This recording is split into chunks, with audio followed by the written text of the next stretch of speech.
this money or get what's behind door number 1, door number 2, door number 3.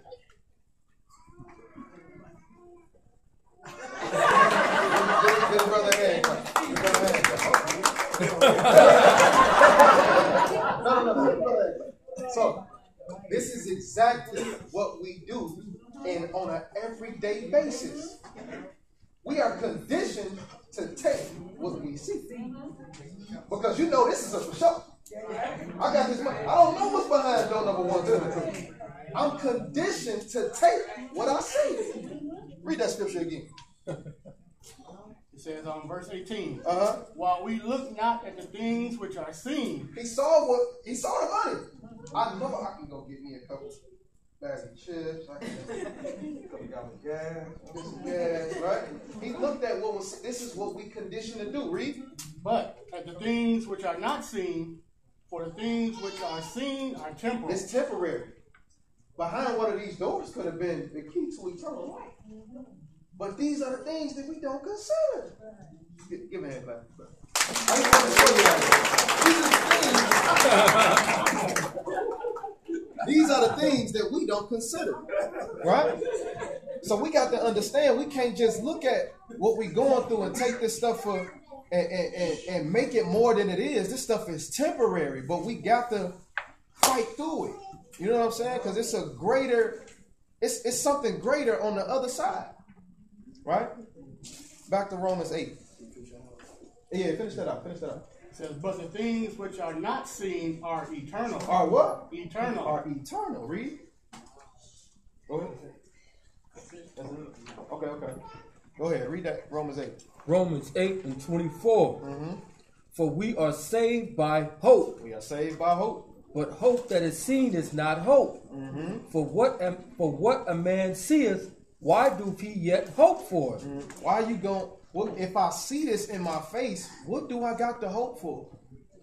You get what I'm saying? A lot of people think that this is it.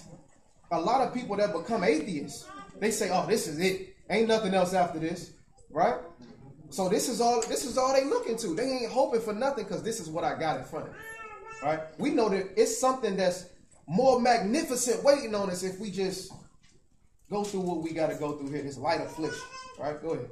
But if we hope for that we see not, then do we with patience wait for it. Then through what? Through patience wait for it. So we got to wait for these things, right? Now, all of this was just the beginning. I just wanted to show y'all this, that it's always something greater that we got to look to. And the lesson that we getting ready to deal with is going to show you that we're not even looking to what's greater. We're not even paying attention. We're not considering what we actually going through. What's the Yolanda Adams song? What she say? This battle is not what? Yours. This battle ain't yours. You know, even though she in the Christian church, that statement is a true statement. Because it ain't ours, but we still got to fight it. Right? We still got to fight the battle. Right? Give me Exodus 23. Exodus 23, and pick it up at verse 20. I know I like to hit this scripture a lot because it's a lot that's in this scripture. It's a lot contained in this. So, you know, when I teach, if I bring this up again, it's because I love this scripture. Yep. 23 and 20. Exodus chapter 23 and 20. Behold, I send a Malachim before you to keep you in the way. So, who know who this is? It's a Mashiach because he is the what?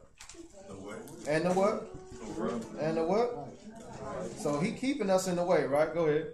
Behold, I send a Malachim before you to keep you in the way and to bring you into the place which I have prepared. Beware of him. Do what? Beware of him. Obey his voice. Do what? Obey his voice. Provoke him not, for he will not pardon your transgressions. For my name is in him. My what? My name is in him. His name is it? The Most High's name is in Hamashiach, right? And if his name is in Hamashiach and you have Hamashiach in you, who do you got inside of you? That's a beautiful thing. But that's only if we got him in us, right? In order for us to have him in him, we have to be what? When we talk about the house, you got to be what? Clean. You got to be clean. You got to be perfect. You can't commit no iniquity because he can't live in something that ain't clean. Read. For my name is in him. But if thou shalt indeed obey his voice and do all that I speak. It says if you obey his voice and do all that he speak, what's going to happen? Then I will be an enemy unto your enemies. I'll be a what? An enemy unto your enemies. How many of us knew that? You knew that if you obey this man, do what he say, he going to be an enemy to your enemies. So every time you didn't obey him and something was trying to attack you, it prevailed because you didn't do what he said do. Read. I will be an enemy unto your enemies and an adversary unto your adversaries. I'll be an enemy to your enemy and an adversary to your adversary. This is the title of the lesson. An enemy unto your enemies. Right? So the ultimate bully. Exactly. You ever had, I know y'all seen on TV, if you ain't never had it in real life, you had this big bully that was going around bullying people, and you got the little kid, he know he about to get bullied, so he go grab somebody that's bigger than him. You know what I'm saying? Hey man, I do whatever you need me to do. If he come over here, handle that for you. That's what this is. Hamashiach is bigger than any enemy that can approach you. But at the same time, you got to do something for him to be, you know what I'm saying, beat up the bully. All right? So let me, what does an enemy do? Anybody, what does an enemy do? Brother Mark, what does an enemy do? Put fear in you. They put fear in you. What else? Afflict you. What else? Steal from you. What else? Lie on you. What else? Huh? Oppose. Okay. Hate you. Kill you. Break the commandments. What all of these have in common is they're all sin. So if an enemy, like they say, he come to rob, kill, and destroy, right? If an enemy is doing these things, what is the leading thing behind this enemy? Sin. So if sin is an enemy, that means it got to be defeated. Let's get Romans 83. Now, if he's going to be an enemy to your enemies, that means that he's going to war for you, right? Hamashiach is our general, right? If he's our general, he is set to be a general because he went through things that deem him to be a general. He done been in battle before. He done been through all of these things for us to call him general, right? So if sin is an enemy that we need to fight, that means he need to have fought him already. Right? Read what you got. Romans chapter 8 and verse 3. For what the law could not do, in that it was weak through the flesh, the Most High sent his own Son in the likeness of sinful flesh. And he sent him in the likeness of sinful flesh. He sent him behind enemy lines. Right? And what did he do? And for sin, condemned sin in the flesh. He beat sin. He condemned it in the flesh. He our general because he went in the battlefield and fought sin and won. Y'all see that? What do sin bring on? Death, right? So that means he had beat that too, right? Romans 6 and verse 9. Romans chapter 6 and verse 9. Wages of sin is death, right? Okay, that's verse 23 of the same chapter, but let's see what verse 9 says. Knowing that Hamashiach, being raised from the dead, dieth no more. He do what? He dieth no more. Go ahead. Death have no more dominion over him. He beat death too. So if sin and death is your major enemy, like a lot of people looking at these police, the government, these people, this is minute. This stuff don't mean nothing. Sin is what means something.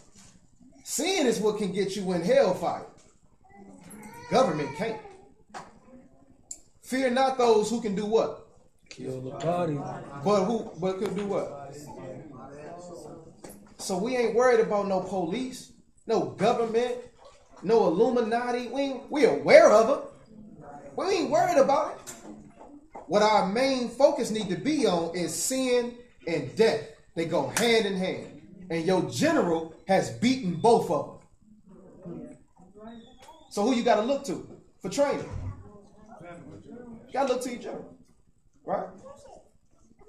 Get Romans chapter 7.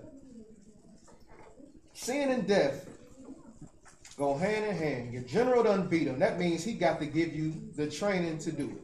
Right?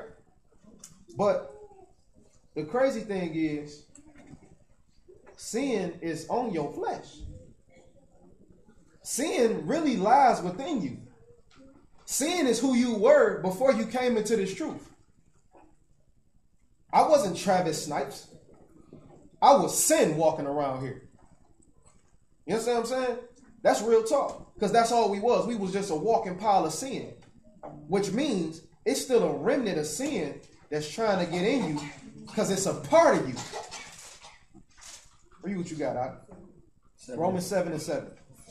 Romans chapter 7 and verse 7. What shall we say then? Is the law sin? Is the law sin? Go ahead. Most High forbid. Nay, I had not known sin, but by the law. For I had not known lust, except the law had said, thou shalt not covet. So we got the law, right? The law is what showed us what sin is, right? A lot of us didn't know that we was doing wrong until we actually came into the word. You know what I'm saying? Read. But sin, taking occasions by the commandments, wrought in me all manner of co-conspiracy. I can't even say this word. For without the law, sin was dead. For without the law, sin was dead. Who know what that means? Without the law, sin was dead. Anybody know what that means? Not aware. Exactly. You wasn't aware. It was dead to you. You ain't know what. I'm around here doing this, that, and the third club. You ain't know none of this stuff was wrong. It was dead to you, right? Because you ain't know no better. Concupiscence. Concupiscence. There you go. It's exactly. It's a desire, right? So you didn't know that this sin was in you. You didn't know that this was sin, so it was dead to you, right? Out of sight, out of mind, right? Read. For without the law, sin was dead. For I was alive without the law once. But when the commandments came. But when the what? But when the commandments came. I found out this word. I found out I was Israel. I came into this truth. What happened? Sin revived and I died. Hey, how you doing? I'm sin. Now you got to die to it. What Paul say he do daily? I die daily. I got to die to myself. Daily. Read. Sin revived and I died. And the commandments which was ordained to life I found to be unto death. The commandments that were supposed to keep you alive, I found to be unto death. Because once I found out that these commandments was to help me live, I had to die to myself. Right? Read. For sin, taking occasions by the commandments, deceived me, and by it slew me. Read. Wherefore the law is kodesh, and the commandments kodesh, and just and good. Read. Was then that which is good made deaf unto me? It said, was then that which is good made deaf to me? So a lot of people in the Christian church try to spin this and say, oh man, see, keeping the commandments, and that's going to kill you. That's not what he's talking about. Read. Most High forbid. He said what? Most High forbid. Read. But sin, that it might appear sin, worketh death in me by that which is good. It says sin worked death inside of you by that which is good, because you found out that the commandments was right. So when you found out the commandments and the commandments started to work in you, you started to realize, I got to kill off this old man. I got to put off the conversation concerning the old man, right? Read. That sin by the commandments might become exceeding sinful. Verse 14. For we know that the law is spiritual. The law is what? Spiritual. But I am carnal, sold under sin. So just like our general, we are behind enemy lines. And in order for him to save us from out of this enemy, which is sin and death, we got to do what this man say. Give me Numbers chapter 10. Numbers chapter 10. Let's see what happens when we were getting ready to go to war. Numbers chapter 10.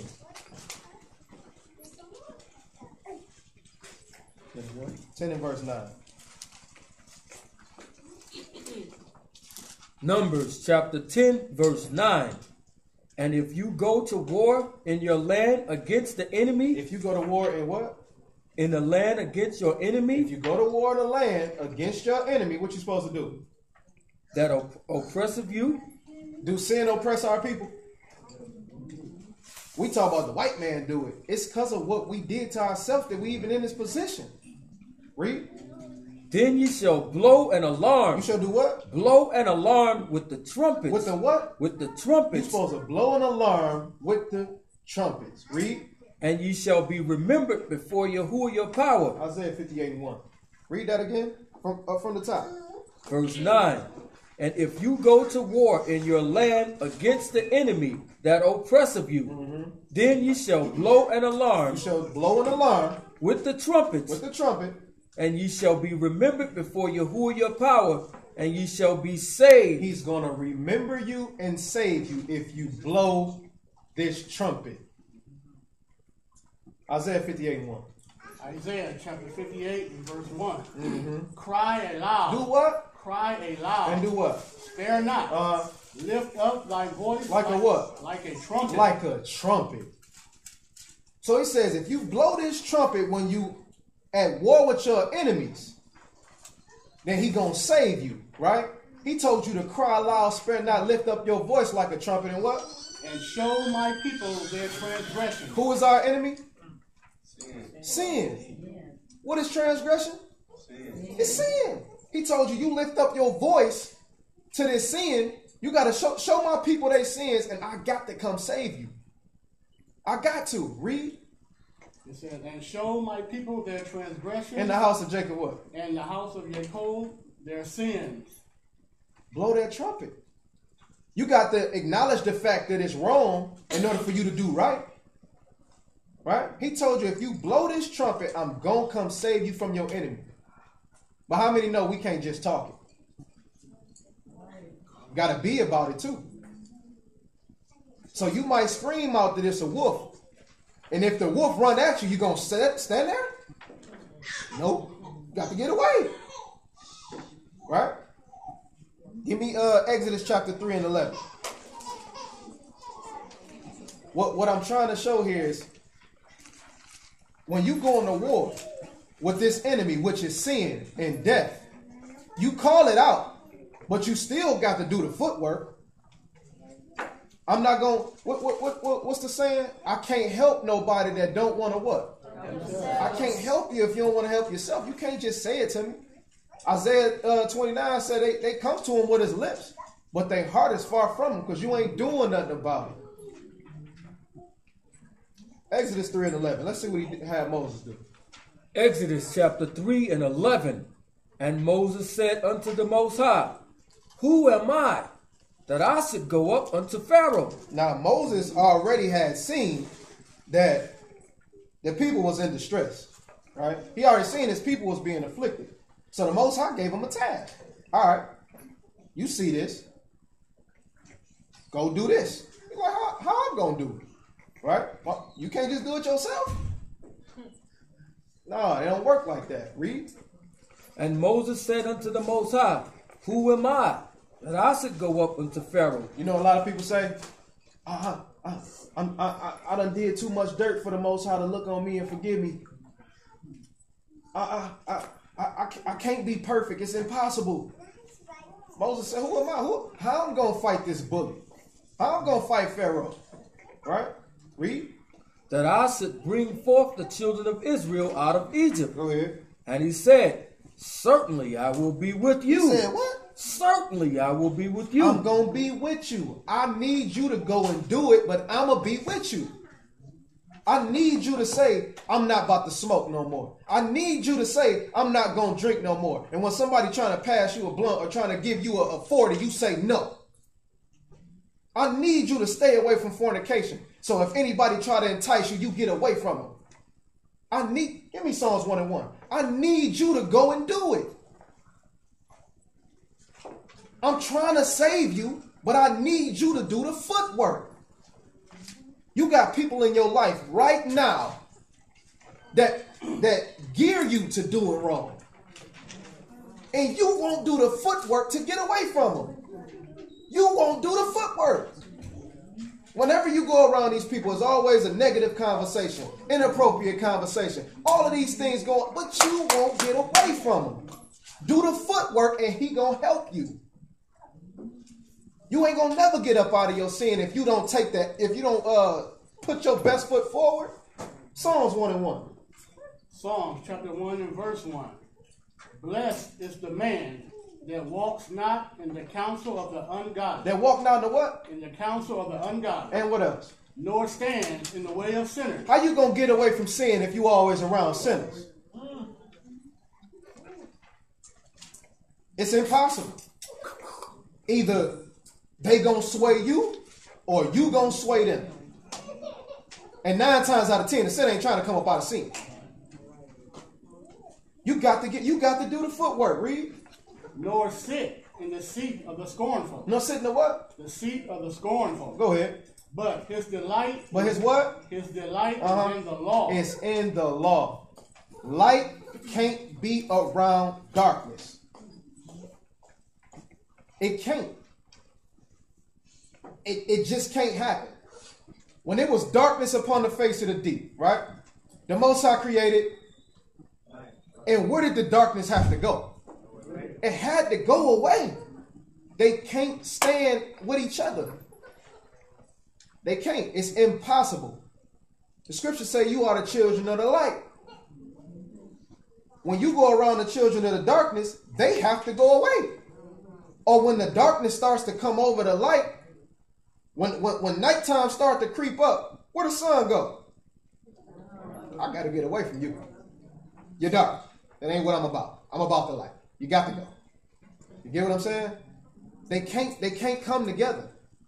Right? It's one or the other. Read that again from the top. Start at verse 1. Okay, take heed to this. In verse 1. Blessed is the man that walks not in the counsel of the ungodly, nor stands in the way of sinners, nor sits in the seat of the scornful. But his delight is in the law of Yahuwah. Your delight shall be in the law of the Most High. So if this is your delight, it's going to be impossible for you to coexist with sinners. Especially on a regular basis. It's impossible. I've seen this firsthand by being around family. I have been separated from my family for almost 2 years. I couldn't be around them. Every time I come around, they get to talking. Oh, man, you know, I did this with this one chicken. Hey, man, you know that's fornication, right? You ain't supposed to be doing it. You go to hell. Oh, man, here he go with all this. Well, I can't be around. Don't ask me to come. I can't hide who I am. I'm separated from my family because of that. You get what I'm saying? Get back to Exodus 3 and 11. You got to do the footwork to get away from this enemy. I'm going to be with you is what the Most High said, but you got to do the groundwork. We get that? Okay. Exodus chapter 3 and verse 11.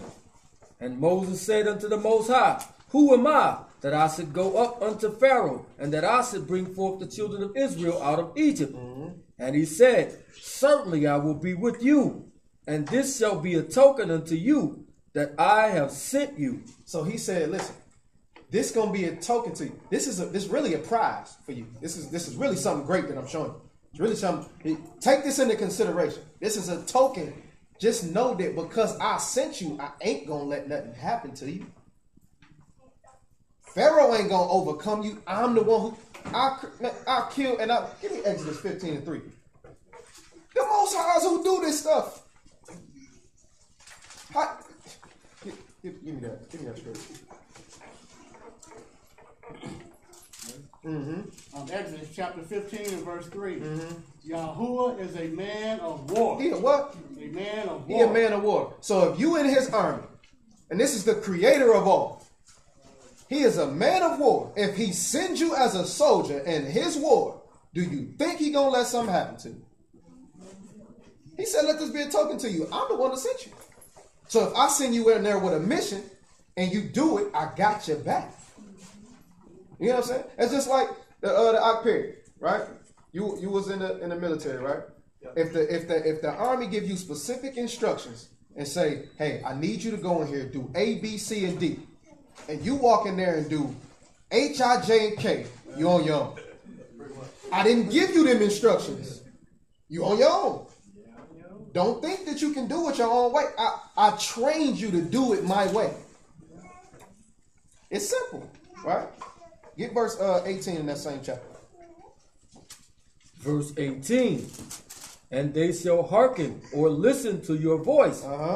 And you shall come, you and the elders of Israel, unto the king of Egypt, and you shall say unto him, Yahuwah, your power of the Hebrews, have met us, and now let us go.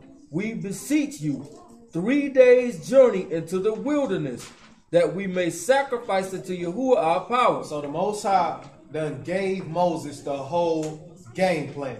He didn't leave nothing from it. Did he give us the game plan on how to defeat sin? Did he let us know what was going to happen once you start to do it? So now you know. Read the next verse. Exodus 3. We in verse 19 now. So he told Moses, go in there, tell him the Most High, power of the Hebrews, he done came to us. He done said, let us go. Right? What did he tell him that Pharaoh was going to do? And I am sure. And I am what? And I am sure. I know. Go ahead. That the king of Egypt will not let you go. I know he ain't going to let you go. I know when you come into this word, start keeping these commandments, that your father is going to be against you. Your mother going to be against you. Right? Your brothers is going to try to give you up. I'm telling you this stuff. He letting you know a father is going to be at variance against his son. Right? I'm trying to tell you, when you come into this word, you living for me, what's going to happen? It's the casualties of war. Read. I know he will not let you go. No, not by a mighty hand. And I will stretch out mine hand. And well, when he do that, I'm going what? I will stretch out mine hand, and I will smite Egypt with all my wonders, which I will do in the midst thereof. I got your back. I'm not sending you on a dummy mission, Moses. I'm telling you, when you go in there and you tell him this stuff, he ain't going to have it. When you leave out, because he don't do it, I'm going to smash him. We got to understand that if he is our general, he letting you know, come up out of sin. When you try to come out, you're going to have obstacles, but I'm going to take care of them. And if your family not careful and they keep on doing what they doing to you, that's wrong, he might get them up out of the way. You do understand that, right? What did he say was going to happen to anybody that offend one of his anointed? What's going to happen? Millstone on their neck. Take them to the bottom of the sea. That means they're going to what? They're going to die. Right? We got to consider. Exodus 17, verse 8.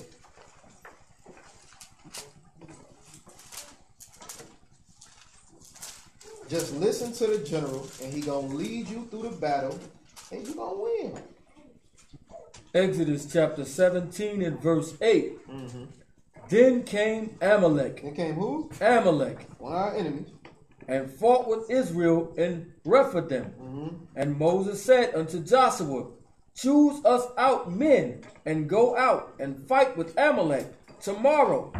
I will stand on the top of the hill with the rod of the Most High in mine hand. So Joshua did as Moses said to him, and fought with Amalek. He did what? And fought with Amalek. So he fought with Amalek, which means that he had to become a what? If they go into war and he fight, what is he? He a soldier. I want y'all to hold on to that. Go ahead. And Moses and Aaron and Hur went up to the top of the hill. And it came to pass, when Moses held up his hand, that Israel prevailed. And when he let down his hands, Amalek prevailed. So when we came out of Egypt and we hit the Red Sea, right?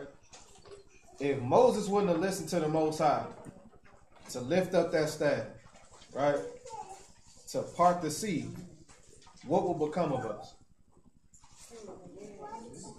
We wouldn't be here, right? In order for us to get through there, Moses had to actually listen and actually go through with what he told him to do. Right? Right here, when we fighting against Amalek, he say, lift up your hands. When his hands is lifted, we prevail. Right? Who was doing that? Who was making us prevail? It was the Most High. Right? I just need you to do this, and I'm going to take care of that. Read it. But Moses' hands were heavy, and they took a stone and put it under him, and he sat thereon. And Aaron and Hur stayed up his hands, the one on the one side and the other on the other side. And his hands were steady until the going down of the sun. And Joshua discomfited Amalek and his people with the edge of the sword. You know what's crazy about that sidebar, right quick? It says he held up his hands until the going down of the sun, right? Who else did that? I heard a child say it. The Mashiach. When he was on that stake, he held up his hands until the going down of the sun. And we end up winning that battle, right? He did that for the good of the children of Israel. That's just a sidebar. But it's just showing that if you actually do the groundwork, the Most High gonna do everything else, right? So when they fought this battle, they became soldiers. So now I want y'all to get in your mindset, men and women, because with this spiritual battle, get me Philippians 2 and 12. With this spiritual battle, a woman, as women, can you lose this battle? Even if you have a husband, can you still lose this spiritual battle? Man, you already know that you can lose this battle, right? Which means, at this present time, women, you're going to have to be a soldier too. We ain't talking about putting on no soldier's attire physically.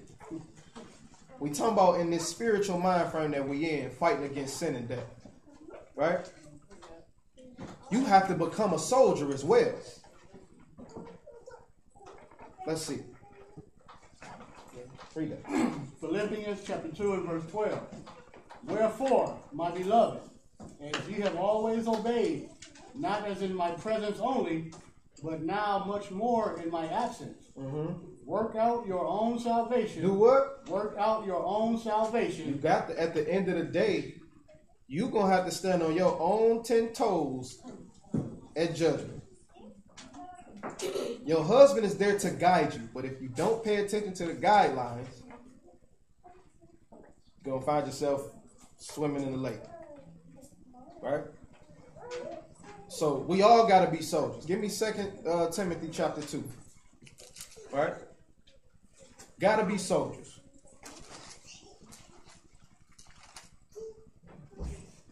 2 and start at verse 1.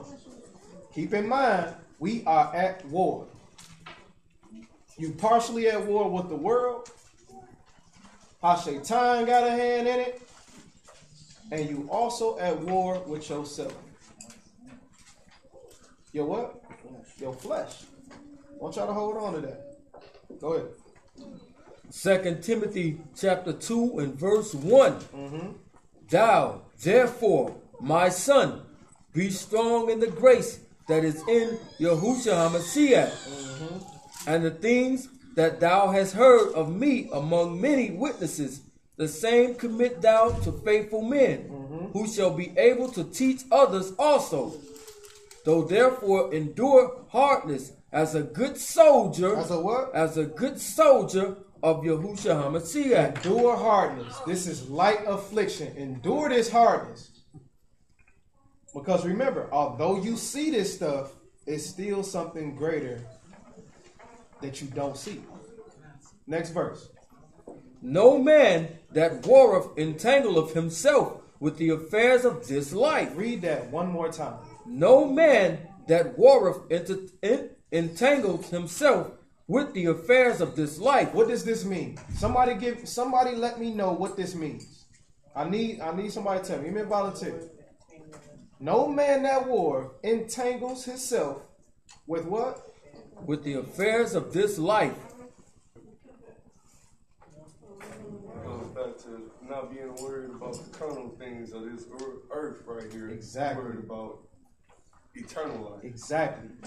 If you gonna be a soldier to Hamashiach, you can't worry about what you see. You can't worry about what's... Matter of fact, give me Deuteronomy chapter 20. Because he get this from the law. Everything that's in this New Testament, it comes from the law. They always quote in the law. Just in case you didn't know that.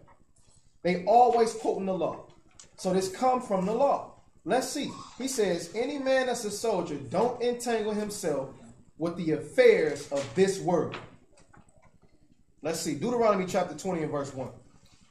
Deuteronomy chapter 20 and verse 1. And when thou goest out to battle against thine enemies. When you go into battle against your enemies, so you go into war, right?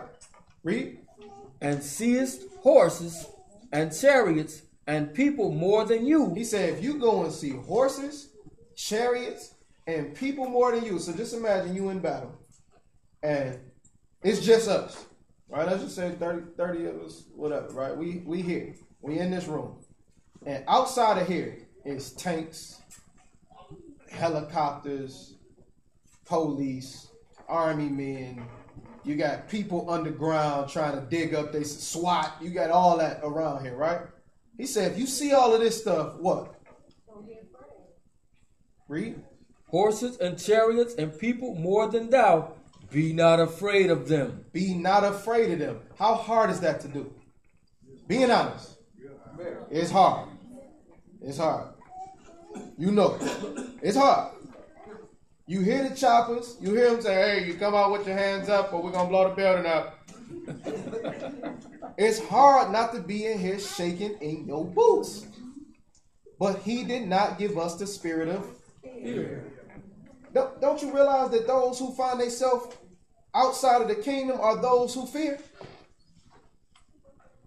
Fear is entangled, if it's not towards the Most High, with sin.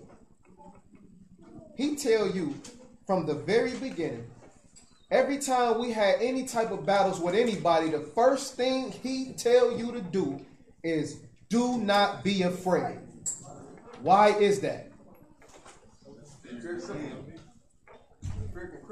It can cripple you. What else? I mean, you don't have faith in the Most High. You don't have faith. Lack of trust. All that's right.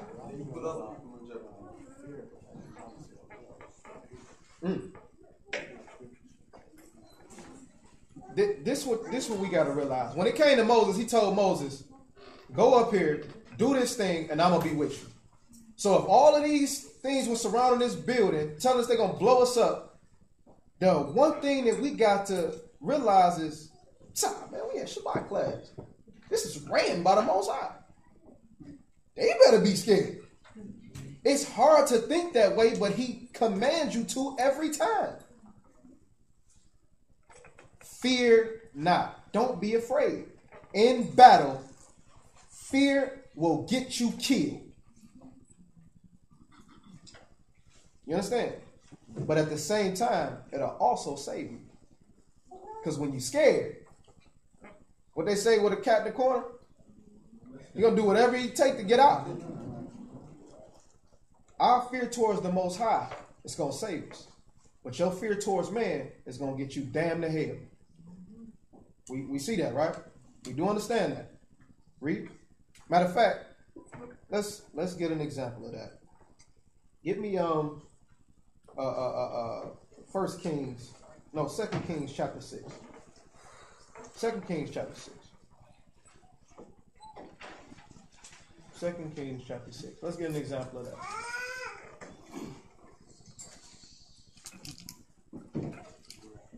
Start at verse 8. 2 Kings chapter 6 and verse 8. Then the king of Syria warred against Israel. So here we go with war again. King of Syria warred against Israel. And took counsel with his servants, saying, in such and such a place shall be my camp. He said, we're going to set up in this one spot. Read. And the man of the Most High sent unto the king of Israel, saying, beware that thou pass not such a place, for hither the Syrians are come down. So this prophet say, hey, king, don't go over there because the Syrians going to come down. They're going to try to kill you. Right? We're going to see later in this chapter that the prophet wasn't nowhere near this man when he said this. Keep reading. And the king of Israel sent to place which the man of the Most High told him and warned him of, and saved himself there, not once nor twice. Therefore, the heart of the king of Syria was sore troubled. He was pissed, for lack of a better word. When he came there, he like, wait a minute. I know they supposed to come through here. Why they ain't here? It got to be a mole in the game. Which one of y'all went and told? You know what I'm saying? Read. Therefore, the heart of the king of Syria was sore troubled for this thing. And he called his servants and said unto them, will ye not show me which of us is for the king of Israel? Which one of y'all done went and told the king of Israel that I was going to be here? Something ain't right. I only told a select few of y'all what we was doing. Read. And one of his servants said, none, my master. Ain't none of us for the king. We want to get him dead just like you do. Read. O king, but Elisha, the prophet. But who? But Elisha, the prophet that is in Israel, tells the king of Israel the words that thou speakest in thy bedchamber. This man was in his bed chambers, in his room, in his house when he said this. How did Elisha know this? Because he was a man of the Most High. He listened to the Most High's word, right? He was a prophet. So it don't matter what your enemy try to do in secret to try to get at you. The Most High going to always reveal it. Psalms 2 and 2. The Most High is going to always reveal it. He going to always give what your enemy trying to do to you. Because he wants you to prevail because you're doing what he say do. Right? Psalms chapter 2 and verse 2. The kings of the earth set themselves. They do what? The kings of the earth set themselves. Oh, the Most High put Barack Obama in office. It was God that put that black man in there. They do what? The kings of the earth set themselves. Read. And the rulers take counsel together. They do what? And the rulers take counsel together. They might make y'all think they fighting this, that, and the other in the back of in the back room. They all together at the round table trying to discuss how they can get y'all up out of here. Hence, one world government. Go ahead. Against Yahuwah. Against who? Against Yahuwah. So they ain't only plotting against you. They plotting against the Most High. Read. And his anointed, saying, let us break their bands asunder and cast away their cords from us. What does a band do? Keep you together, right? What is a cord? Like just think umbilical cord, right? What is the purpose of the umbilical cord? What does it do? It feeds the child with what? With nourishment. It's blood in there, right? The blood holds the what? Life. The soul, the life. Let's snip this cord and let's take them away from their law. This is what that's why you got men out here wearing dresses. You see your celebrities wearing dresses and all. They take the people that you look to and make them do all of these things because they know you're going to follow. They come up with plans to do this stuff. It's in the minds of your children. You get what I'm saying? They make you do this stuff so you can get further and further away from the Most High, because they know the word. The further we get away from the Most High, that means we ain't keeping the laws. If we ain't keeping the law, we can go in there and smash on them. Right? They doing this stuff, right, Reed? He that sitteth in the Shamaim shall laugh. He shall what? He that sitteth in the Shamaim shall laugh. He up there laughing like, oh my goodness, they really think this is going to work. He done set up his anointed already. Y'all think this is what's going to cause? He said he going to laugh. Just like when the king of Syria tried to do what he tried to do to the children of Israel, and Most High said, I got a better plan. How about I tell Elijah what's going on so y'all don't do nothing to him? Right? Go ahead back to 2 Kings and read that. Where you left off. Yep. 2 Kings chapter 6 and verse 13. Now the main point that we was on is to not be afraid when you see this stuff, right? Let's keep reading. And he said, go and spy where he is, that I may send and fetch him. Mm-hmm. And it was told him, saying, behold, he is in Dothan. Mm-hmm. Therefore send he thither horses and chariots. Send them where? Send them what? He sent them horses and chariots. And what else? And a greater host. So he says, don't be afraid when you see all these things come around you. So the king of Syria said, send everything we got to Elijah. To Elisha, right? Send everything we got. We got to get this dude. He done spoiled our plot. You got to go. Read. And they came by night and compassed the city about. They did what? Compassed the city about. They surrounded them, just like we'd be here, and they surrounded them, right? Now, could you imagine waking up in the middle of the night and knowing that all this stuff was around you? Like it's just normal when you go to bed. And when you get up, amen. You got guns in your face. You know what I'm saying? Read. Verse 15. And when the servant of the man of the Most High was risen early and gone forth, behold. When he what? When he was going forth, behold, a host compassed the city, both with horses and chariots. And his servant said unto him, alas, my master, how shall we do? What we gonna do? But Elisha, being a man of the Most High, that means he knew the law, correct? So when you go into war, what does the law state if this happens to you? Don't fear. Don't fear. Read. And he answered, fear not. That's the first thing he told him. Don't worry about what we're going to do right now, but don't be afraid. That's the first thing he wanted us to know. So you can't be scared that, oh, this is something that I just can't let go. It's something that's just in me that I keep doing, this sin. What you running away from it for? Face it head on and get it up out your life. Don't be afraid. Read. Fear not.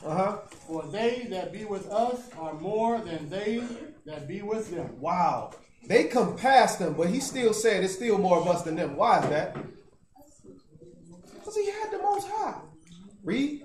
And Elisha prayed and said, Yahuwah, I pray thee, open his eyes that he may see. He says, open his eyes that he may see. Now, the person that he's speaking to, right? He said, open his eyes that he can see, right? Obviously, this person was blind. You get what I'm saying? He said, open his eyes so he can see what's going on, right? Read. And Yahuwah opened the eyes of the young man, and he saw. And behold, the mountain was full of horses and chariots of fire. This man is blind, and he finally opened his eyes for the first time. And he see all of these things around him, trying to come and kill him. But he told him beforehand, before he prayed for it, don't be afraid. What you about to see is going to be crazy. But don't be afraid. Right? Read. Chariots of fire round about Elisha. Verse 18. And when they came down to him, Elisha prayed unto Yahuwah and said, smite this people, I pray thee, with blindness. So You know what's crazy? The first thing he do, he didn't say, hey, y'all, let's go run in the clefts of the rock. Hey, y'all, let's go hide. What was the first thing that he did, other than told him not to be afraid? He prayed. Why is the most fundamental thing in the Bible something that we lack?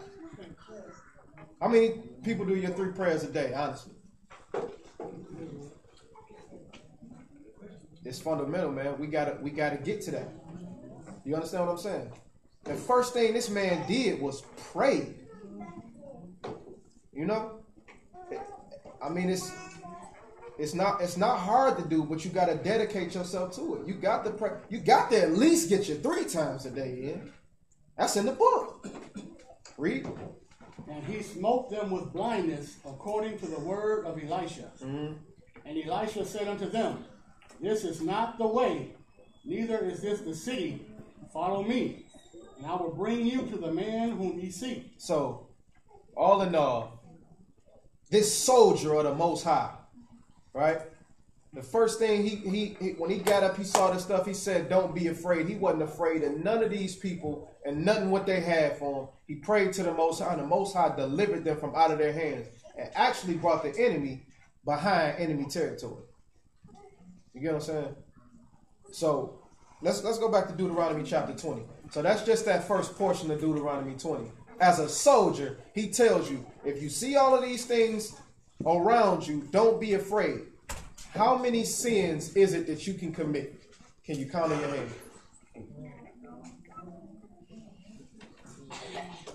That sounds like it's compassing you, right? Right? That sounds like it's a bunch of chariots, horsemen. It's all this. They outnumber you.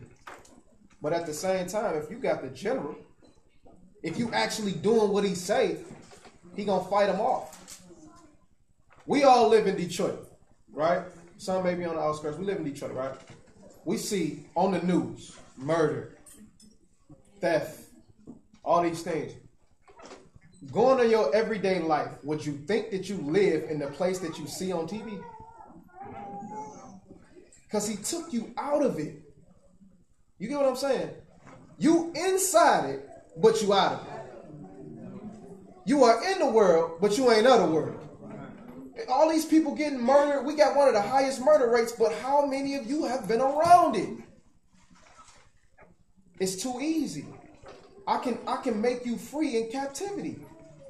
It's like a person that's in jail. If they come into this word, even though they in captivity, if their mind is free, they free. Because even though we on the outskirts of the jails, we still in captivity, but we free. See what I'm saying? Read that. You can't entangle your mind with the affairs of this world. Read. Deuteronomy 20 and verse 2. Mm-hmm. And it shall be, when you are come nigh unto the battle, that the priest shall approach and speak unto the people. That the who? That the priest shall approach and speak unto the people. Who came and spoke to the people? A priest.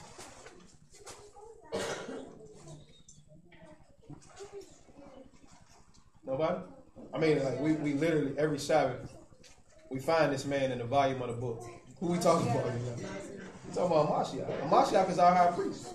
He came in the flesh and came and talked to the people. Right? Read. And shall say unto them. What the priest gonna tell you? Hear, O Israel. Ye approach this day unto battle against your enemies. You approach this day in battle against your enemies. You in a fight against sin. We wrestle not with flesh and blood, but what? Principalities in high places. Exactly. Read. Let not your hearts faint. Let not your heart what? Faint. Let not your heart faint. Fear not. Fear not. And do not tremble. And don't tremble. Hamashiach came and let you know that this battle ain't yours. I'm getting ready to go up here and die for you. So you can overcome the world.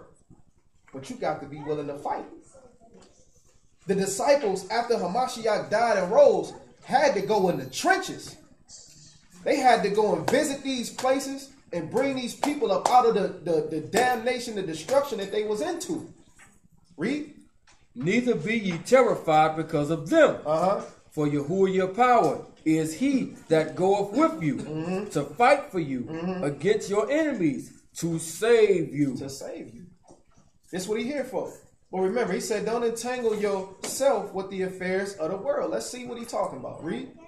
And the officers shall speak unto the people, saying. The who? The officers shall speak unto the people. The officers shall speak unto the people. Read. Saying, what man is there that have built a new house? He said, what? What man as thou has built a new house? Anybody built a new house, bought a new house, anything like that? Right? Read. And have not dedicated it. He said, if you done built this house and you ain't dedicated it yet, right? You ain't broke this house in. You ain't did what you wanted to do with this house yet. What he tell him? Let him go and return to his house. Go home. We getting ready to go to war. I don't need you to be thinking about your house. Because if you in war and you think, finish that up. Lest he die in the battle, and another man dedicated. So he's telling you, first off, the crazy thing is he telling you, you might die. So if you worried about another man coming and dedicating your house, go home. I don't need you. I don't need you in battle worrying about, oh man, if I die in my house, then you get scared. Then you go against what the priest told you. Now you shook up. I don't need that in my battle. Go home. I don't need you. I don't need you. Read. And what man is he that have planted a vineyard? That did what? That planted a vineyard, and have not yet eaten of it. Let him also go and return unto his house. If you done planted a vineyard, you ain't received the benefits of your vineyard, what you got to do? Read. Lest he die in the battle, and another man eat of it. And what man is there that have betrothed a wife? If you got a wife, anybody newlywed, I myself, right? Right? If you got a wife, read. And what man that there have betrothed a wife and have not taken her? So he telling you at this point, if you done betrothed this wife and you ain't laid with her yet, what do he want you to do? Let him go and return unto his house. Go home. I don't need you thinking about your wife in battle. That's a lot of brothers' problems now. When it comes to doing the work of the Most High, you can't worry about your family. You can't worry about your spouse because this the work. You at war. You can't deal with emotions in war. Read. Lest he die in the battle, and another man take her. A lot of men, when they go to war, oh man, if I die, somebody else gonna be with my woman. Don't know what. Oh my goodness. He gonna be in my bed. I pay for that house. He gonna be whooping my kids. Hey, babe, I'm about to go to war. You know, if I die, you gonna be celibate till you die, right? You entangling yourself with the affairs of this world. It's time for battle. What you thinking about that for? It's time for war. You know how brother is, man. You know, I want you to put my ashes on the top of the thing, so if any man come in there, he'll know I'm there. You know what I'm saying? Brothers and sisters be worried about the wrong thing. You know what I'm saying? That's just honest. We worry. This is time for war. Why are we worried about the stuff of this world? Oh, my Jordans, man. My Jordans. I done spent my whole life collecting these Jordans. Right? I mean, it's just real. Read on. And the officer shall speak further unto the people, and they shall say, what man is there that is fearful? That is what? That is fearful. So now we done got out of the whole thing with the affairs of the world. Right? Off of that alone. Stop worrying about this stuff that's in front of you is temporary. It's temporary. Stop worrying about it. Don't deal with it. In the esteem that we deal with these things, let it go. It ain't gonna last. But eternal life or eternal damnation will. Feel what I'm saying? So he told you, any man that's what? Fearful and faint-hearted. Let him go and return unto his house. Go home, because if you in war, right, Brother Perry, you at war, right? We both go to war, right? And we in the middle of the battlefield, and I'm shaking in my boots. I'm scared. What is that gonna do to other brothers that's around me? They're gonna throw them off their square. They're gonna be worried about you. Exactly. You might get them killed. Exactly. You can't. Exactly. You can't be scared. If you scared, I'm not even about to use that as an example. You know what? If you scared, go to Shabbat class. But on the real, if you scared, go home. You actually, now you can't go home because you are the home. You're the temple. You can't be worried about this stuff because if you do, you gonna die. Feel what I'm saying? Now imagine if we go into war and everybody that enlisted, that was supposed to go to war, if everybody went home for one of them things, who gonna fight the war? So who gonna die? Everybody. It's simple. It's simple. You got to be able to fight this war. You can't worry about what's going on in this world. Go back to 2 Timothy. Was there anything else on that? Just the end of that. Go ahead, read the end of that. Let him go and return into his house, lest his brethren's heart faint, as well as his heart. Like the brother said, you gonna either make another brother scared, or you gonna make me worry about you so much that I'm gonna get killed. This is a war that we fight, that Hamashiach done already gave his life for. We don't need nobody that's fearful. We don't need nobody that's gonna worry about their house, their wife, their car, their clothes. We don't need that. This war is serious because it can cost you your soul. 2 Timothy again. 2 Timothy chapter 2 and verse 4. No man that warreth entangleth himself with the affairs of this life, that he may please him who hath chosen him to be a soldier. And if any man also strive, that have chosen him to be a soldier, keep your mind on your general. When you watch these movies, right, and you sneaking up on somebody in battle, what you got to do? You got to be watchful. What the sergeant doing? He's right. They actually do that, right? It's giving you sick. You got to watch. You got to watch. It's very important. You got to watch for your general. Give me Judges chapter 7. Judges chapter 7 and verse 1. Because everything that pertains to life is in the book, right? So being watchful at war, it got to be in the book, right? How was soldiers chosen against, when we went to battle in Gideon? How was the soldiers chosen?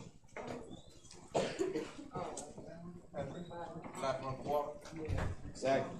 Let's read. Judges 7 and 1. You got to watch. Judges chapter 7, verse 1.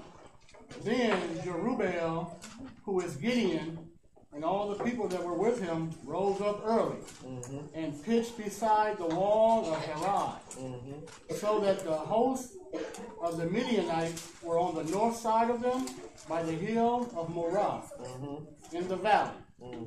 And Yahuwah said unto Gideon, the people that are with thee are too many for me to give the Midianites into their hands. He said, it's too many of y'all to give to the Midianites. Why though? Lest Israel vaunt themselves against me, saying, my own hand has saved me. So he said, it's too many of y'all. I don't want y'all thinking, going into this battle, that you the one who won this thing. I've been showing y'all time and time again that it's been me. Everything the Most High do is for his glory. Right? It's too many of y'all to go up against these people. So I got to cut some of y'all off so y'all don't think that this was y'all doing it. Right? What is this to offer this? Anybody seen that movie 300? How many people it was that warred against them and they still prevailed? right? That movie was filled with who?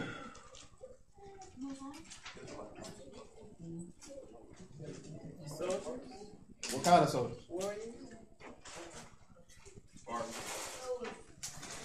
What you say, Al? What you say, young Al? Greek. They was Greeks. They was white people. They done flipped our story. This in our book. Now everybody is thinking when they look at 300 that these is a bunch of white people that went and fought against all these black folks and won. You know what I'm saying? I just want to point that out. That just kind of made me mad when I finally figured out that's what it was. You know. Go ahead. Verse 3. Now therefore, go to, proclaim in the ears of the people, saying, whosoever is fearful and afraid, let him return and depart early. Go home. Mount Gilead. Go home. I don't need you in this war. Go home. So you know that probably cut a lot of them up out of there. Read. And there returned of the people 20 and 2,000. How many returned? 20 and 2,000. 22,000. 22,000. You know what this remind me of? Didn't Hamashiach have a bunch of disciples walking after him? And after a while, he like, I can't deal with this cat. I'm leaving. A bunch of them left. It was a whole bunch of quote-unquote disciples, right? How many did it end up being at the end? That seemed like it matched up. 22,000 left. Read. And there remained 10,000. And Yahuwah said unto Gideon, the people are yet too many. It's still too many of y'all, man. I got to figure out a way to cut y'all out of here. Read. Bring them down into the water, and I will try them for thee there. This is your basic training, right? You know you're going and listening to the army. You go through basic training. If you can make it through basic training, you in the army, right? This is basic training. This was literally basic training.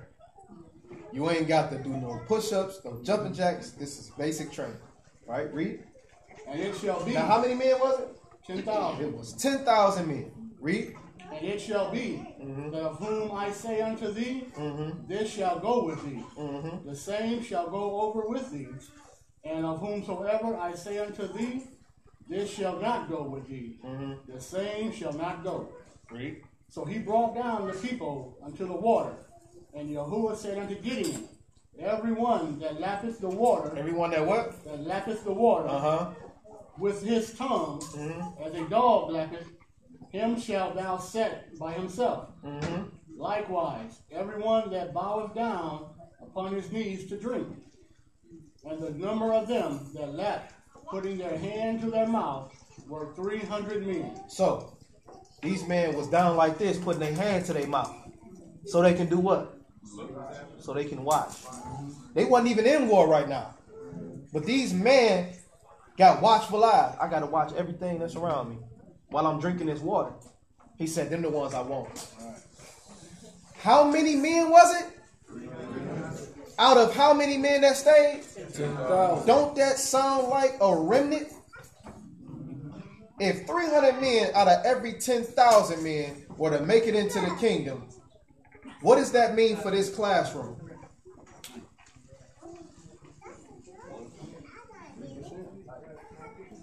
You understand what I'm saying? Who really want this? Who really want to fight in this war and prevail? If 300 out of 10,000 made it, how many people we got here? So who good at math? You good at math? Yeah. You know what that'll be? What the percentage of that'll be? 10,000, 300. What's 300 to 10,000? What's that? 3%? 300 to 10,000. How many percent is that? 300 to 10,000. I need this, y'all. I need this math. 3,000 to 300. What? That brother done left us. Ain't nobody got no calculator. I need it. 3%. It's 3%. So how many people are in here? Let's just say 40. Somebody do the math on that. 1.2 people out of 40. Hey, me and Monty, man. No. Hey, listen, I'm gonna be honest with you. Scriptures say that this is a race, right? Everybody ain't that fast. So somebody gonna have to outrun somebody else. If 1.2 people out of 40 in that case would make it, how many more of us is in trouble?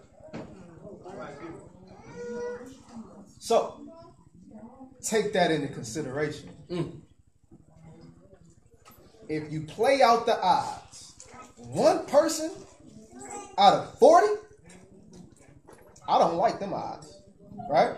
So I got to do everything in my power to make sure I'm one of them people watching while I'm drinking. You got to, as a soul, you don't have a choice but to be in this war. None of us have a choice but to be in this war. So you got to make sure you watching. You got to make sure you paying attention, and you make sure that you're doing everything that the general is telling you to do.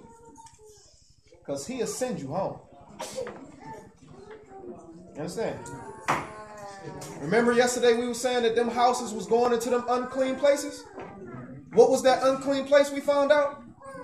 Lake of fire. It was the lake of fire. We don't want that. Right?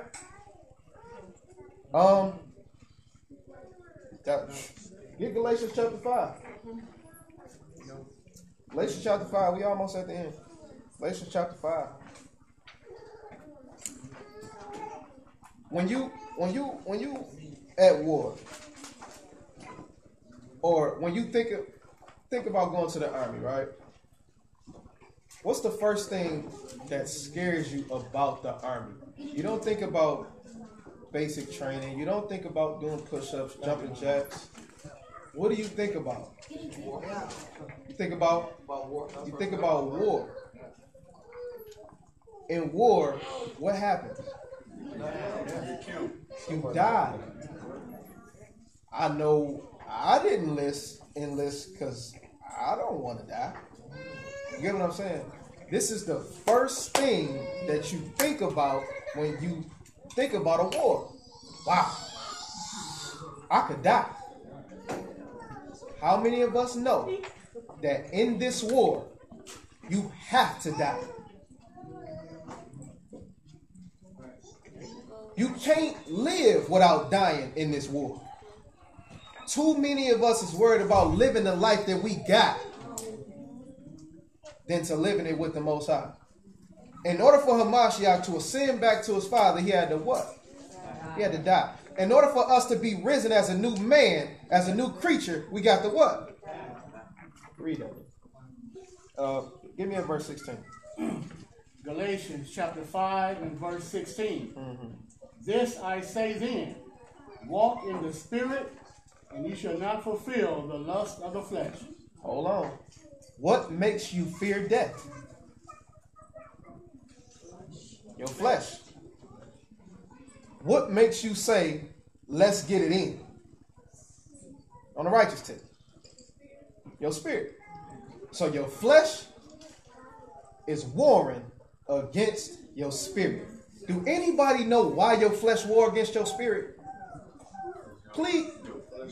Your spirit is of the Most High. The flesh is of sin. Okay. Your sin of sin and of the Most High. Please tap your neighbor and say you're going to learn something today. Oh, you teaching it. You gonna learn something. Your flesh wars against your spirit. It's a reason for it. Read that. Verse 17. For the flesh lusts against 1 the Corinthians spirit, 15. and the spirit against the flesh. So they warn with each other, right? Read. And these are contrary to one to the other. They contrary one to the other. It's a big fight. It's a war, right? What verse you at? Go drop down to verse 19. Verse 19. Now the works of the flesh are manifest. The works of the flesh are what? Are manifest. So the works of the flesh are what? Read. Which are these: Adultery, adultery, fornication, uncleanness, lasciviousness, idolatry, witchcraft, hatred, variance, emulation, wrath, strife, seditions, Oh my goodness. Go heresies, ahead. Oh my goodness.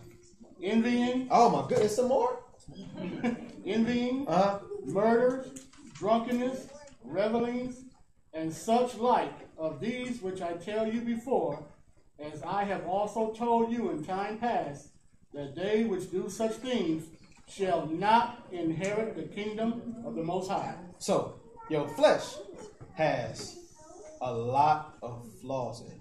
Your flesh is of sin. Your flesh is of unrighteousness. 1 John 5:17 says, all unrighteousness is what? Is sin. Right? Keep on reading. Verse 22. But the fruit of the Spirit is love, joy, peace, long-suffering, gentleness, goodness, faith, meekness, temperance. Against such there is no law. How many things did the Spirit produce as opposed to how many things the flesh produced? It's outnumbering it, right? Like 10 to 17. It's outnumbering it. You think the Spirit is going to fear for that? The Spirit ain't worried about none of that. Because it comes from the Most High, right?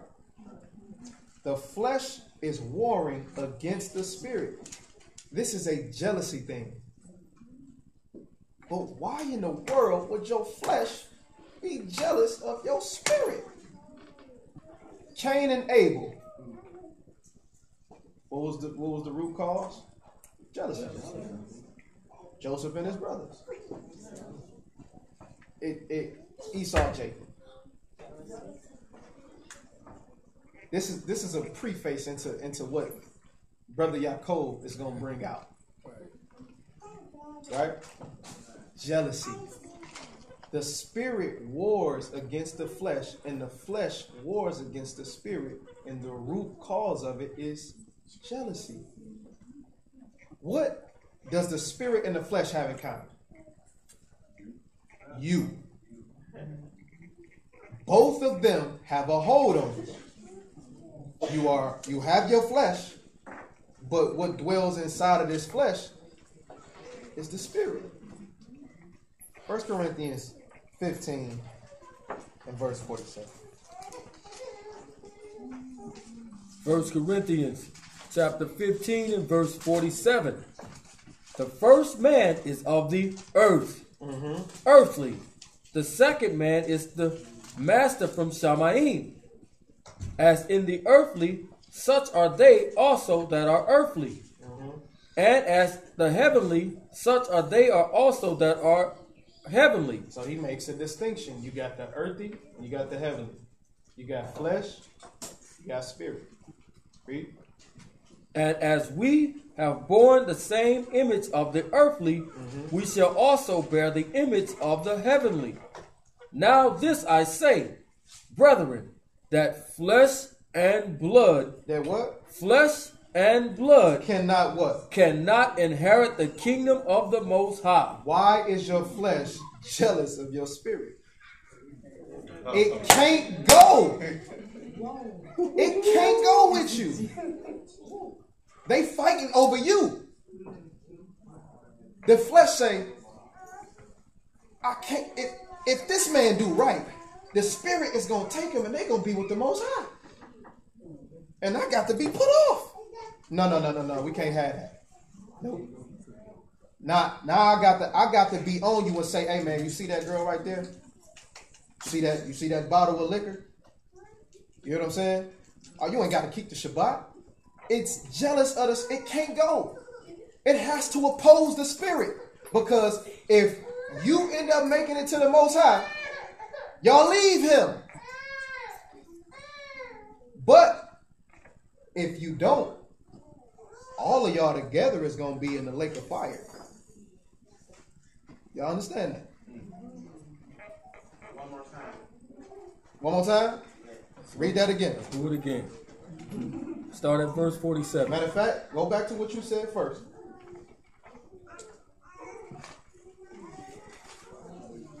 Galatians chapter 5. Let's do it again. 16.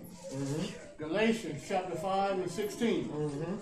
This I say then, walk in the Spirit, and ye shall not fulfill the lust of the flesh. What does verse 15 say? 15 says, Okay, you go verse 16. Walk in the Spirit, and what? walk in the Spirit, and ye shall not fulfill the lust of the flesh. So if you walking in the Spirit, you can't fulfill the lust of the flesh. You know what I'm saying? So Hamashiach came and had flesh on him, but he was walking in the Spirit, which caused him not to be able to sin. Right? Read. Verse 17. For the flesh lusts against the Spirit. It do what? Lust against the Spirit. It lusts against the Spirit. It's jealous of your spirit. It's contrary to the Spirit. Right? Read. And the Spirit against the flesh. And the Spirit is going against the flesh. Read. And these are contrary the one to the other. They contrary to each other. Right? And the common thing with them is you. Right? You are you. You got flesh on you and you got a spirit. Right? Either way, both of them trying to pull you. Your flesh is trying to pull you to do sin. Your spirit is trying to pull you to do righteousness. Feel what I'm saying? Read. So that you cannot do the things that you would. So you can't do the things that you would. Your flesh is trying to get you to do things that are not of the Most High. Read. But if you be led of the Spirit. But if you be led of the Spirit, you are not under the law. You are not under the law. Let me show you what that means. Give me 1 John chapter 3. 1 John chapter 3. And pick me up at verse 8. Yeah, something in there. Go ahead, huh? Like, where does your flesh come from? Come from the ground, right? Where does the spirit come from? Samaim, you see? One come from here and one come from there. Exactly. They are against each other. They contrary. Exactly. Go ahead. 1 John chapter 3 and verse 8. Now remember, he told you to walk after the Spirit, right? Not after the flesh. Read. He that commits sin. He that commits sin, which is of your flesh, is what? Is of the devil. Is of the what? The devil. If you commit sin, you are of the devil. There ain't no getting around that. You feel what I'm saying? If you sin, then you are of the devil. That's book. I don't have to say it. The devil will not enter into the kingdom. You feel me? If you commit sin, you are the devil. Read. For the devil sins from the beginning. He sinned from the beginning. Read. For this purpose, the Son of the Most High. The what? The Son of the Most High. So Hamashiach, who came to give you the Spirit, read. Was manifested. He was manifested. To do what? That he might destroy the works of the devil. He came to destroy the works of the devil. What were the devil's works? Sin. Right? Go back. Matter of fact, no. Keep reading. I'm sorry. Verse 9. 1 John chapter 3 and verse 9. Whosoever is born of the Most High. If you born of the Most High, because the Most High is what? Right. He is what? The light. He is what? Oh, you said the Most High. Spirit. Yeah. Right? Read. Whosoever is born of the Most High. Whoever is born of the Most High, that's born of the Spirit, do what? Does not commit sin. You can't commit sin. So if you're born of the Most High, that means you putting off your flesh. Read. For his seed remains in him. So if you are born of the Most High, it's impossible to commit sin. Which lets you know that a lot of these baptisms that done went on was in vain. Because when you rise from out of that water, you're supposed to rise what? A new man. A new man. Walking after the Spirit. You feel what I'm saying? So if you committing sin and you supposed to be this new man, you ain't really no new man. You understand what I'm saying? You still got on your flesh. Now go back.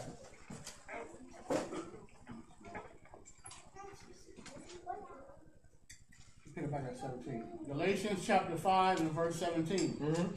For the flesh lusts against the Spirit. So it lusts against the Spirit. And the Spirit against the flesh. And these are contrary the one to the other. They contrary to each other. So that you cannot do the things that you would. But if you be led of the Spirit, you are not under the law. Keep going.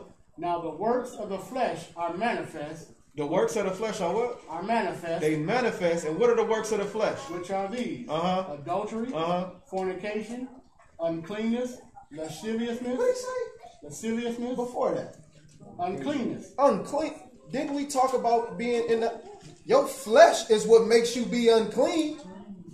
Your house can't be unclean because your temple is supposed to be what? Let's go. Verse 20. Idolatry, witchcraft, hatred, variance, emulation. You ever had hatred towards somebody? You know what I'm saying? That's not the spirit that make you hate that person. That's the flesh. That's emotion. You feel what I'm saying? Read. Wrath. What? Wrath. Strife. Seditions. Heresies. Envyings. Murders. You ever envy somebody? It could have been no reason at all. You just envy somebody, right? That ain't of the spirit. That's completely your flesh. Read. Drunkenness. Revelings. And such like, of the which I tell you before, as I have also told you in time past, that they which do such things shall not inherit the kingdom of the Most High. He just told you right here what it was. The flesh produces all these things, and if you do what these things of the flesh is telling you to do, you ain't gonna get into the kingdom, right? Now, what's the fruits of the spirit? But the fruit of the spirit is love. The what of the spirit? The fruit of the spirit is love. What's our next feast day coming up? First fruit. First fruits. So you got to be able to produce these fruits when we come back together for this feast. Read. Love. Joy. What is love according to the scriptures? If you love me, do what? Read. Joy. Peace. Long suffering. Gentleness. Goodness. Faith. Meekness. It said faith. Oh, what you got? Get me Romans chapter 14 in the last verse. The fruits of the spirit is of faith. Let's see something. Romans 14 and 23. And he that doubteth is damned. Is what? Is damned. Fear and doubt go hand in hand. Read. And he that doubteth is damned if he eat, because he eateth not of faith. Of not of what? Of faith. Read. For whosoever is not of faith. Whosoever is not of faith. Whatsoever is not of faith is what? Is sin. Read that right again. The fruits of the spirit is what? Love. Joy. Love means keep the commandments. Joy. Peace. Peace. Peace deals with the Shabbat. It deals with rest, right? Read. Long suffering. Long suffering. Same thing that the Most High done have for us. The reason why we alive right now. Patience. Read. Gentleness. Gentleness. Read. Goodness. Faith. Faith. Anything that's not of faith is what? Sin. It's sin. So if you don't have faith, if you ain't putting your eggs in the Most High's basket, then what are you doing? You sinning. Read. Meekness. Temperance. Against such there is no law. Against these things ain't no law. You better be able to produce these things to come first fruits. You feel what I'm saying? When it comes to the flesh, it wants you to sin. When it comes you to come to the spirit, it wants you to keep the law. Their common thing is you. Because wherever the one go, it wants you to go with him. 1 Corinthians 15 and 47. You following me so far, bro? All right. 1 Corinthians 15 and verse 47. The first man is of the earth. The first man is of the earth. Who was the first man? Adam. He was of the earth. What did Adam end up doing? He ended up sinning. Right? Read. The second man is of Yahuwah. The second man is of the Most High. He didn't come from no man. He was sent down into Mary by the Most High. So the first man, Adam, was of the earth. The second man, what is he called?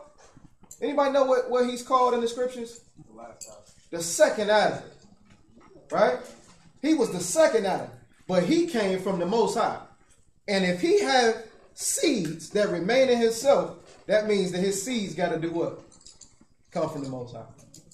Read. As is the earthly, such are they also that are earthly. And as the heavenly, such are they also that are heavenly. It's two different classes. You got the earthly and you got the heavenly. Read. And as we have borne the image of the earthly, we got the image of the earthly. We got the image of the first Adam because we got flesh on. You feel me? Read.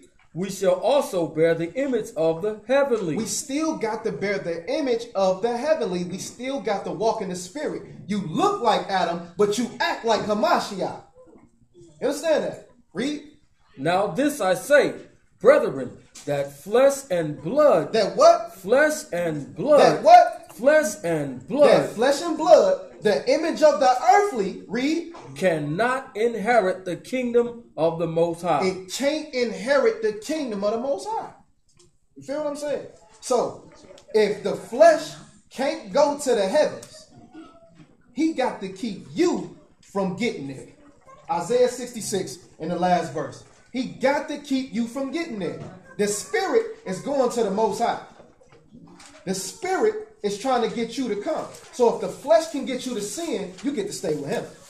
But if the spirit can get you to come to do righteously, you get to go with the Father. Isaiah 66 in the last verse. Isaiah chapter 66 and verse 24. This is going to let you know that the flesh wants you to get here because the flesh still going to be here. Read. And they shall go forth and look upon the carcasses of the men. The what of the men? The carcasses of the men. A carcass is what? Flesh. It's flesh. They're going to look at the carcass of the men. Read. That have transgressed against me. That sin. They sin because of their flesh. Read. For their worm shall not die. Their worm shall not die. You going to be burning. And know you burning. Read. Neither shall their fire be quenched. Neither shall their fire be quenched. It's going to be an eternal fire. Read. And they shall be an abhorring unto all flesh. Unto what? All flesh. Do we see this? That flesh is going to be in the pit. That flesh is going to burn. You understand? So he say, hey, if I can get you to come with me, I got to do everything in my power to do it. Right? Go back to 1 Corinthians 47. Read verse 50. 1 Corinthians 15 and verse 50. Now this, you said what? Verse 50? Verse 50. Now this I say, brethren, that flesh and blood cannot inherit the kingdom of the Most High. Neither do corruption inherit incorruption. Neither do corruption inherit incorruption. Your flesh is corrupt. Right? Read. Behold, I shew you a mystery. We shall not all sleep, but we shall all be changed. Well, we shall all be what? Changed. If you doing the will of the Most High, you gonna be changed. Right? So,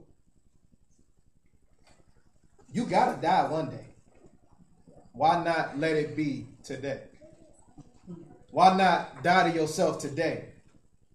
You understand what I'm saying? That way you don't have to die that second day. You know what I mean? Get Romans 6 and verse 1. Last couple scriptures. Anybody scared to die? Let me be honest.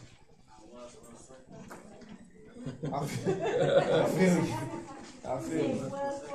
Right? Romans 6 and 1.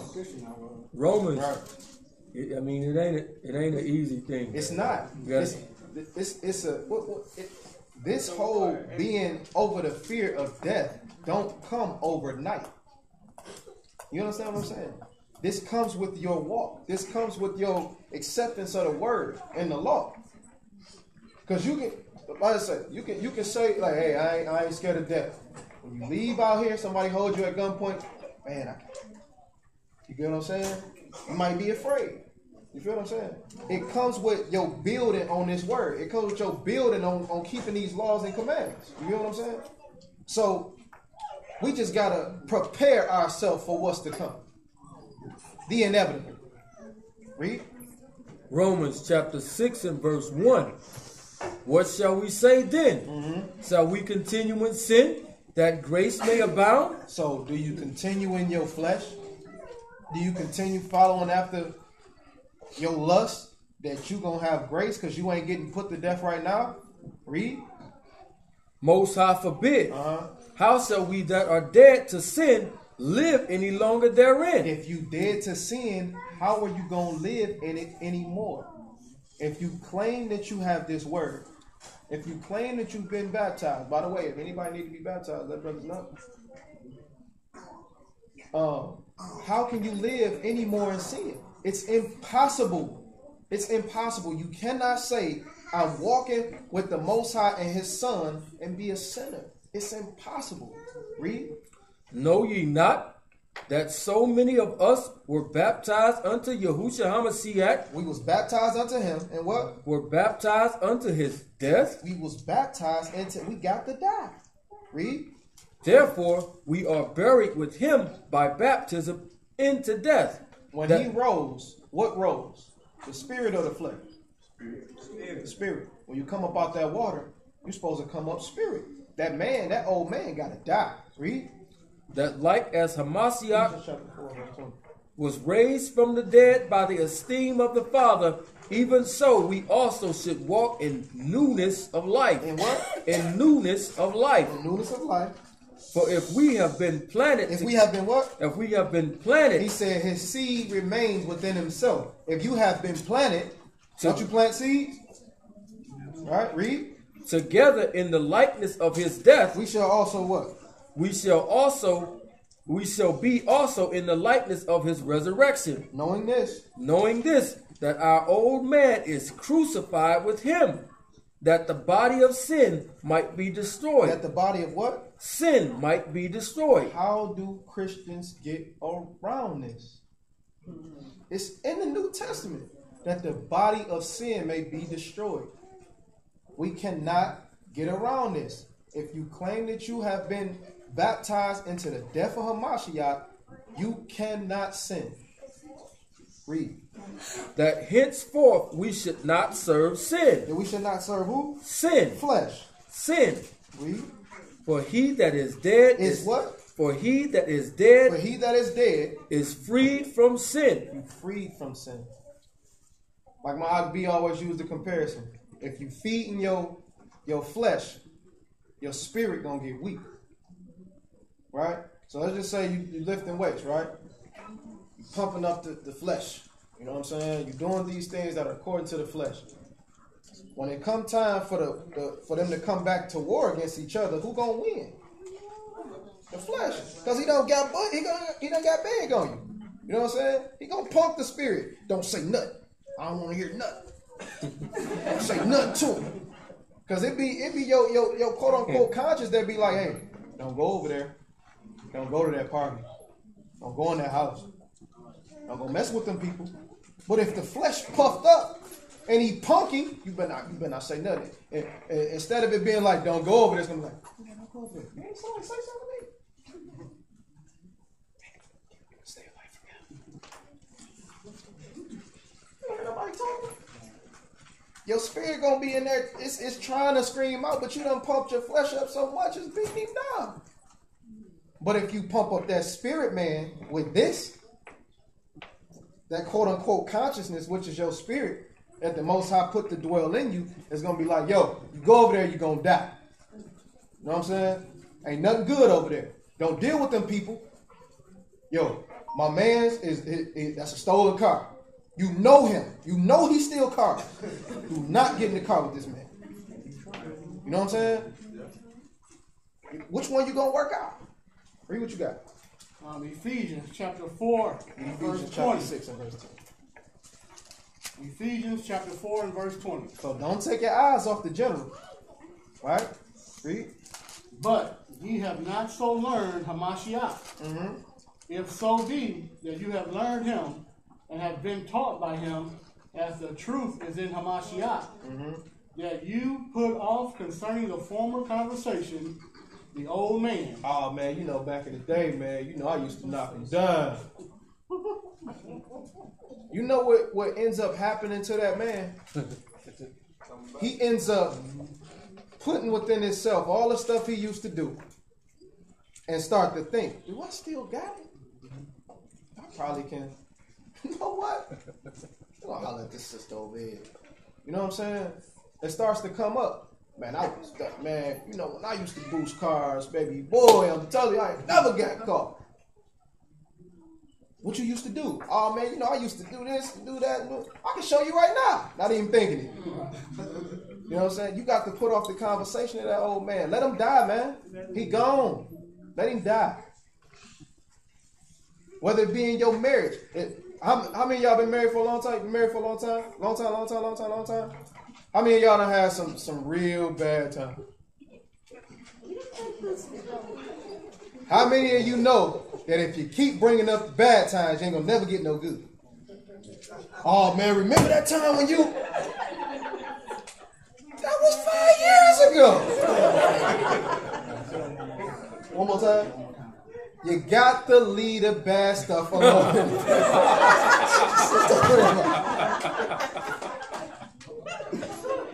You gotta let that stuff go. You done persevered through it. Just like that old man, that life that you used to lead, you done persevered through it. Let it go. You know what I'm saying? I got a problem with Diamond doing that now. You said. Leave me alone. That was a long time ago. You know what I'm saying? Right. Y'all said y'all wasn't going to stay out to 2 in the morning. You know what I'm saying? But that's real. Put off that conversation of that old man. Read. That you put off concerning the former conversation, the old man, which is corrupt. Which is what? Corrupt. I might have did that back in the day. I'm a changed man. I'm a whole different person. Read. According to the deceitful lust. According to the deceitful lust. And be renewed in the spirit of your mind. Be renewed in the spirit of your mind. Read. And that you put on the new man, which after the Most High is created in righteousness and true kodeshness. Ephesians 6 and 10, because we still at war, right? 1 Corinthians, you get 1 Corinthians chapter 15. We're going to end it off with 1 Corinthians 15. Ephesians 6 and 10. 6 and 10. Finally, my brethren.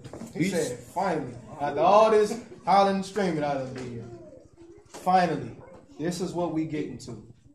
He said he going to be an enemy to your enemies. But we done shown countless times that even though he going to fight for you, even though he going to fight with you, he can't fight for you. You got to go in there and you got to do this thing yourself in order for him to help. He not going to lift his hand if you ain't going to walk. He can't fight against an enemy that you not fighting. In order for Goliath to be slayed, somebody had to go scrap with him. Right? What was we talking about? Fear, right? Fear is one of the most small emotions that you have in your body, whether you believe it or not. But once you at your smallest point or your weakest point, that weak thing starts to magnify itself. You know what I'm saying? So we got to make sure that we strong at all times. He says, finally, brethren, what? Finally, my brethren, be strong in the master and in the power of his might. Put on the whole armor of the Most High. Soldier's supposed to put on armor, right? Bulletproof vest, you got your pistol on your side. You know what I'm saying? He said put on the whole armor. Read.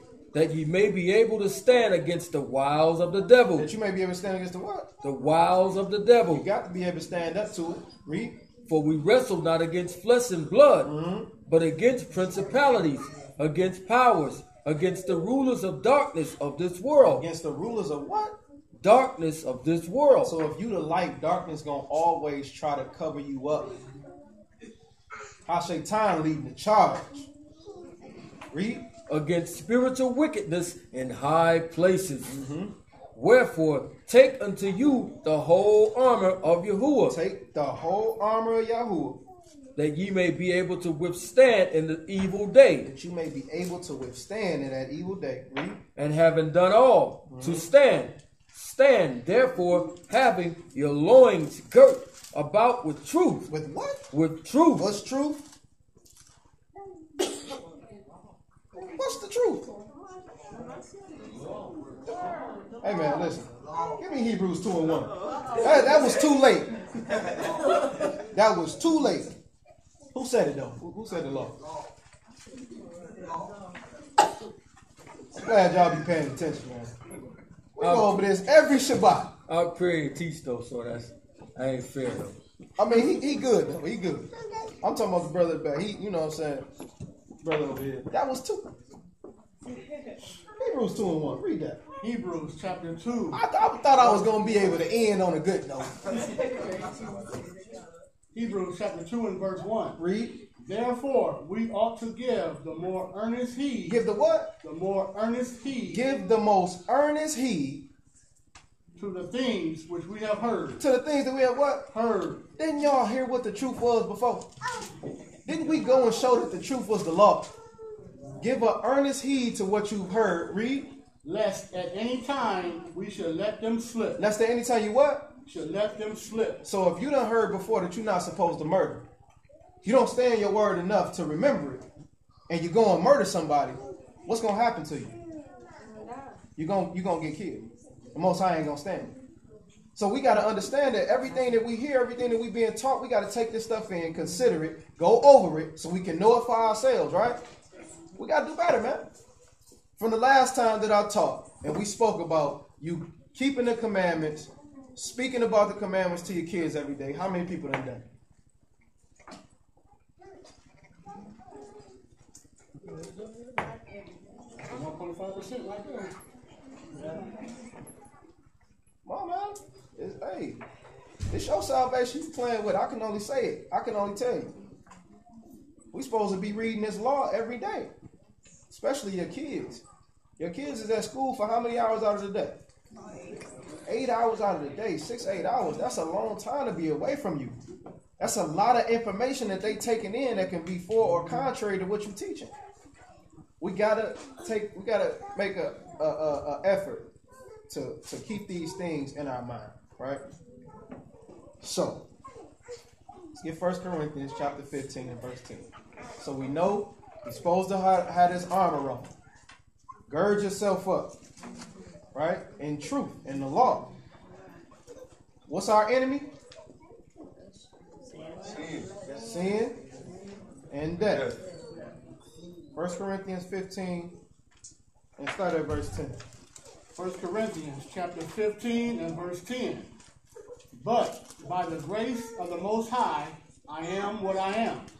Now he said, you know, it's probably what they was going to use to say this in the text. He said, well, by the grace of the Most High, I am what I am. And his what? And his grace, which was bestowed upon me, was not in vain. He says that even though grace may abound, shall we still sin? Absolutely not. Right? Grace is a gift. Read. But I labored. But I what? I labored. I labored. I worked. More abundantly than they all. So you got to understand. Just like if you ever played basketball, if you was working out, I was always told when I was younger, whenever you sleeping, somebody else working out. Somebody else trying to work harder than you to be the best. It's a race. Scriptures tell you it's a race. You got to make sure that you're doing this thing in the best of your ability because you don't know when the cutoff line going to be. Read. Yet not I, but the grace of the Most High, which was with me. Mm-hmm. Therefore, whether it were I or they, so we preach, and so ye believe. Mm-hmm. Now, if a Mashiach be preached, that he rose from the dead, how the same among you that there is no resurrection of the dead? Some people say it ain't no resurrection, right? Some people don't even believe in Mashiach. Read. Verse 13. But if there be no resurrection of the dead, then is Hamashiach not risen? He said, if it ain't no resurrection of the dead, then Hamashiach ain't risen. And what else? And if Hamashiach be not risen, then is our preaching vain, and your faith is also vain. And your what? Your faith is also vain. If your faith is vain, then it's what? It's sin. Read. Yea, and we are found false witnesses of Didn't the he Most say High. that you ain't supposed to bear no false witness? So if Hamashiach ain't risen, we all liars. Read.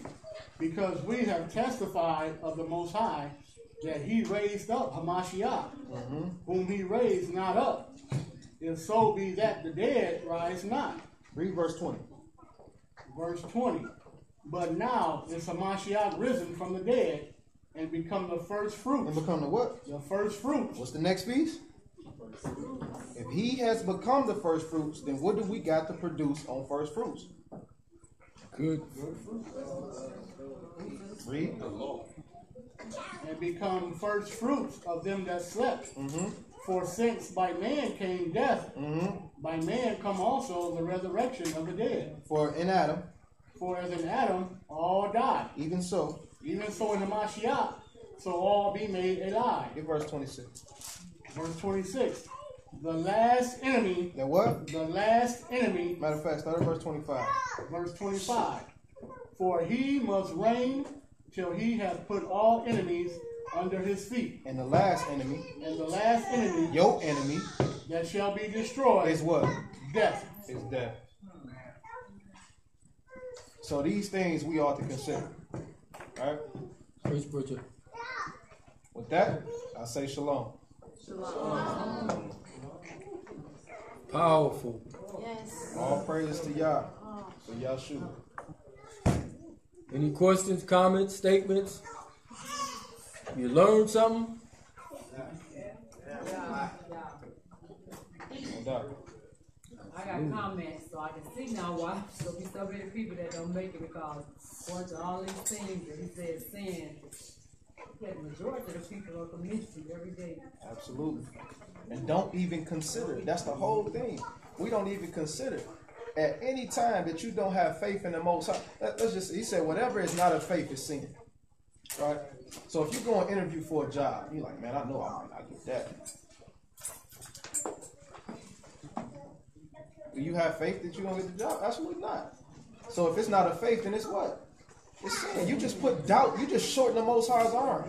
I can get you whatever I want to get you. Just might not be your time for it. You know what I'm saying? I was discussing a couple days ago. If anything, if you got an affliction in your body, if you sick and you ain't healed yet, that don't mean he ain't gonna do it. Just might not be time for it. I might be trying to show you something. I might be trying to sit you down for something. You know what I'm saying? We got to make sure that we have faith in the Most High in everything we do. Not some, but all things. You know what I'm saying? So, you know, that's right. We sin on a daily basis in different ways and don't even know. We think because we don't eat pork, shrimp, crab, lobster, and keep the Shabbat, and that's just it. That ain't it, man. It's 613 laws in the jungle. Some that apply, some that don't. But which ones are you keeping and which ones are you breaking? Which ones are you breaking and don't even know? You know what I'm saying? Gotta consider. Anybody else? A lot of times we don't even understand that we become enemies of the Most High. We become his enemies when we don't keep his commandments. We don't follow after the Spirit. We become his enemies. When he becomes the enemy of our enemies, he become our enemy. Absolutely. What they say, the enemy of my enemy is my friend. It's my friend. But the friend to my enemy is my enemy. This is going to back up. So about the faith thing. This also answers, I'd say a comment to your comment. This is Matthew 23 and 23. Let me read. It's just piggybacking on what the Ox said about the word faith. Oh, yeah, I got you. The book of Matthew, Latit Yahu, chapter 23 and verse 23. Woe unto you, scribes and Pharisees, hypocrites, for you pay tithes of mint and anise and cumin, and have omitted the weightier matters of the law. So you see it. So there are other matters of the law that they wasn't doing. So they like they paid their tithes and stuff, and these herbs, but the weightier matters, which he's about to show you, they did not do. Judgment, mercy, and faith. Faith. You talking about faith, right? So they didn't have no faith. Right? These ought you have done, and not leave the other undone. So Let's just pick it back on the first thing. Absolutely. They all go hand in hand. They all go hand in hand. So, just a little background. I have been studying. He had been putting this in my mind to do this lesson for a long time. But at the same time, he wasn't ready for it to be done yet. You get what I'm saying? It was certain things that I had to go through and experience and see in order for me to add certain things and look at this dynamic and that dynamic. You know what I'm saying? So you can apply that to your regular life. Like I was just saying, it might be things that he wants you to get to. But if it's not in your time, if he don't want it to be done yet, don't try to force the issue. You know what I'm saying? The law was made for our benefit, not for our destruction. Well, yeah, for your destruction too, if you ain't want to obey. But you got to make sure that you're doing everything the way he wants you to do it, how he wants you to do it. You know what I'm saying? And everything is going to reveal itself in its time. All right? Anything else? No. All right, y'all. Let's get ready to pray out.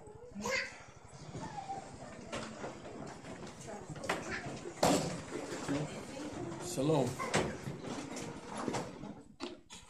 Yeah, we are.